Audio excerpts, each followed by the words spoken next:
Alright, I'm back. Decided to do another video right away. I figured I'm already in the car and I finished the intro, so I might as well start with a little something something. Anyways, I guess the first story, I'll tell you how it all began. I first went to a strip club when I was 15 years old. I had recently moved here from Giddings, Texas. I was, like I said, 15 years old. I had met some friends. I had been going to school for about, I would say about 3 or 4 months, and I had never been to San Francisco, which I lived in San Mateo, which is about 20 minutes south of San Francisco. So Justin and I decided to drive up to San Francisco one night. It was on a Friday, and once he picked me up at the house, we headed straight to the city. And I have to tell you, I was pretty excited. I had lived in a small town in Texas, and it was a whole new world in San Francisco. It was stuff I had never seen before. The people were so different. Not in a bad way, of course. It was just a different way. So once we got to San Francisco, we were driving around, and it was about 30-45 minutes into the drive. We got to a street. It was called Broadway, and it was lit up and just beautiful. There was clubs everywhere, bars, and of course a lot of strip clubs. The first club we seen, it was called the Roaring Twenties. I was like, huh, wonder if we could try to get in. I was telling my friend, hey, do you think we can get in over there? He's like, nah, man, you have to be 18 years old. I was like, let's pull over and try, man. I just, what's the worst that can happen? They can say no. So he reluctantly found parking because I guess he didn't want to think we're going to get kicked out or whatever. But I had a feeling that we weren't. It just didn't seem that busy. Anyways, once we got up to the door, the guy didn't even ask for IDs. He, said $10. We paid him the $10 quickly, and went inside the club. As we were going inside the club, he gave us like a soda cup. It was written "Deja Vu" all over it, and it was glowed underneath the black light. So when we went inside, there was, we grabbed us a soda. Obviously, there's no alcohol. So we went to the back row, obviously, because we didn't know what the hell to think. So, anyways, once we sat down, there was maybe about 7 or 8 other people inside the club. Most of them were at the stage. We were two broke asses. We were in high school, so I think we went there with like $50-$60 each. So once we got settled, we were talking and kind of watching the girls on stage, and all bright-eyed and lit up. Like we'd never seen a girl before, which we probably haven't. I know I didn't. Anyways, we had a couple of girls that walked up to us. One name was Mai Tai, and the other one was Marlo. The Mai Tai girl, she was Filipino, and Marlo was a blonde girl. So Marlo talked to my friend, and Mai Tai me. So we got to know each other a little bit, and started talking. Found out Mai Tai had some stuff in common. She had heard the southern accent, which it's a lot better these days, but back then it was pretty heavy. But I guess she kind of liked it. So we got to talking and everything, and she asked if I wanted to dance. And I'm like, well, how much is a dance? And she's like, well, they start at 20 and they can go up from there. And I was like, well, we're not the richest guys in the world. And, she kind of just shook her head and smiled and grabbed my hand and dragged me upstairs. And so at the back of the club, there's this set of stairs that like went straight up, and all you could see at the top was darkness, maybe a dim light. And right behind me was Marlo and my friend, Justin. So I was didn't know what to think when we got upstairs. I didn't even know where we were going. I didn't even know what a lap dance was. So we got upstairs. There was these 6 or 7 rooms, and they all had different themes. They had these curtains. So Justin, he went into the room right away, and they closed the curtain, and Mai Tai, she just, I guess, went straight to a room, and it was like a Roman type theme. Anyways, there was this huge bed in there and a lamp, and so she told me to turn around. I turned around. My face, or my back was to her. She pushed me in the back, and I fell in the bed, and then she told me to roll over.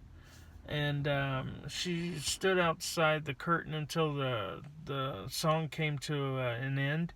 And then when the next song began, that's when she hopped on top of me and started giving me a dance. And I was like, well, before you start this dance, I don't, like I told you, I don't have a lot of money. And she was like, don't worry about it. This one's on me. I was like, I was young and naive, but I was still smart enough to be like, something's going to happen here. I just know it. So, but nothing ever happened. She gave me the dance, and we were actually talking most of the time, and it was really hard to concentrate on the talk when she's fully nude, So, but we finished the dance, and she did another one. I wasn't happy. What do you want? I'm a young high school kid, and I'll take all the free dances I could get. Anyways, I think after the third song, we finally ended it, and she took me downstairs, and she was due on stage. I guess they had announced that she was supposed to go up. So this is 1986, mind you. So this is not how strip clubs are ran today. So once we got back down there, she told me to go to the stage. But I didn't want to. Obviously, I knew that I was supposed to tip her, so I went to the front door. I got some ones, and I came back to the stage. And once she before she went on stage, there was this jukebox next to the stage, and they didn't have any DJs back then. They had the manager that had a microphone. So every time a girl was on stage, he would announce her, and the dancer would choose 2 songs on the jukebox. So these dances started, and as her first set started, Justin came downstairs with Marlo. So they were in the back in the same spot that we that we first sat.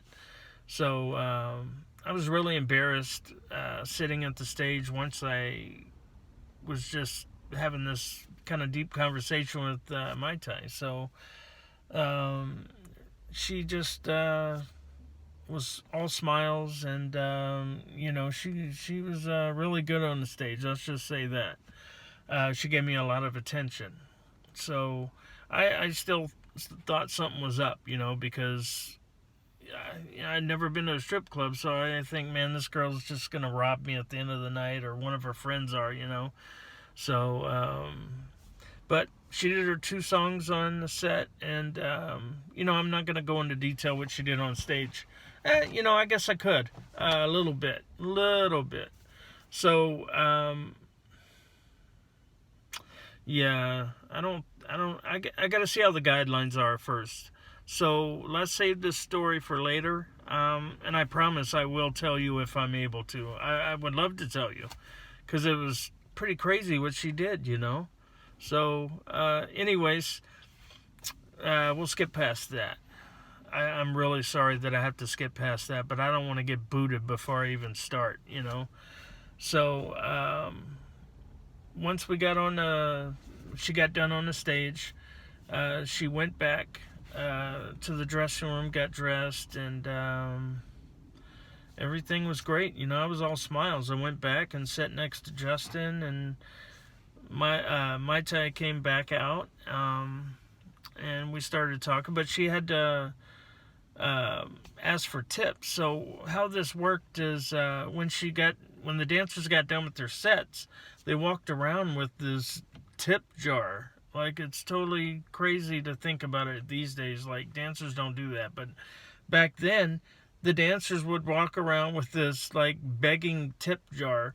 So, and if nobody was on stage tipping, they would walk around to everyone else in the club and ask for tips. Well, begging for tips, but what I'm talking about. But I just, thinking about it today, I just think it's the funniest thing in the world. I couldn't imagine girls doing that today. So as Mai Tai is walking around doing her tip thing, another female walked up to me. Her name is Desiree, Dee.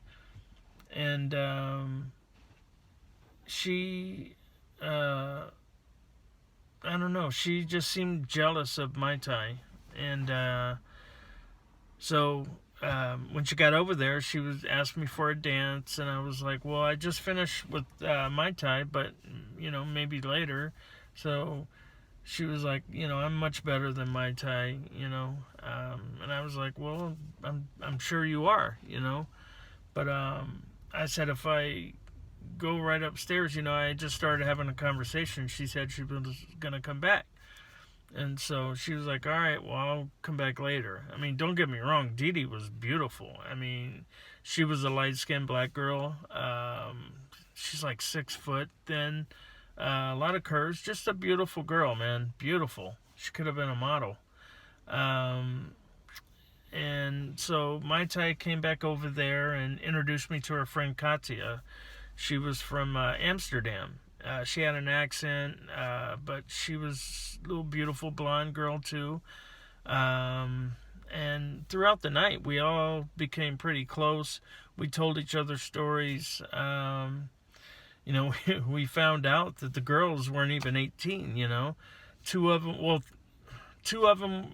So we had Katya that was 18 actually, because they looked at her visa and everything, and but Marlo and Mai Tai were 17, and Dee Dee was 19, I think. So we had 2 underage girls, and the rest were above 18. But all of us kind of talked throughout the night. And we became really close. And afterwards, well, before the end of the night, they offered us to pay for our dinner after the club. There's this place called Zim's that was on Van Ness in San Francisco. So, of course, we said yes.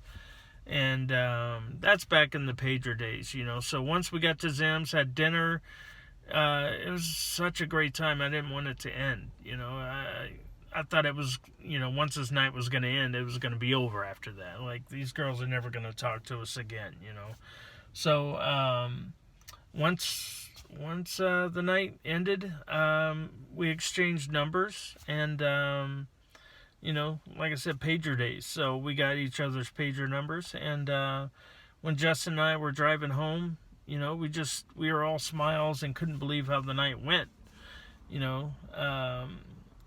but we had decided not to tell anyone in high school. We didn't want our secret to be ruined. We couldn't come there with a bunch of underage guys. It would just ruin everything that we had built in one night. So, but by the time I got home, Mai Tai had paged me, like all, back then they had pager codes and everything, and she was paging me all this stuff, and we ended up talking when I got home, and the conversation didn't end until 4 o'clock in the morning. I was talking all night, like I didn't want it to end. So after that we became really close, and but that's what happened that night. My very first time in San Francisco, and it was the beginning of my life in the industry. You know, that was in front of the pole. I'm gonna kind of Quentin Tarantino this and kind of skip from the back to the front and all over in my life in the industry. I didn't want it to be story to story to story in chronological order. So, but I just wanted to, I feel I've been talking too much, so I just wanted to end it here. This is my very first video. I really hope you enjoy it. So, stay tuned for more, and please let me know how you liked it, and let me know if you want more. You know, if you want me to be a little bit more forward, if you know how everything is, let me know. But I'm gonna read. I don't want to get kicked from YouTube right away because you know, I think you're gonna enjoy this channel. So anyways, that's it. Like, subscribe, and I really hope I hear from you soon, and just I really hope to see you soon, and let me know how you think. Alright, guys.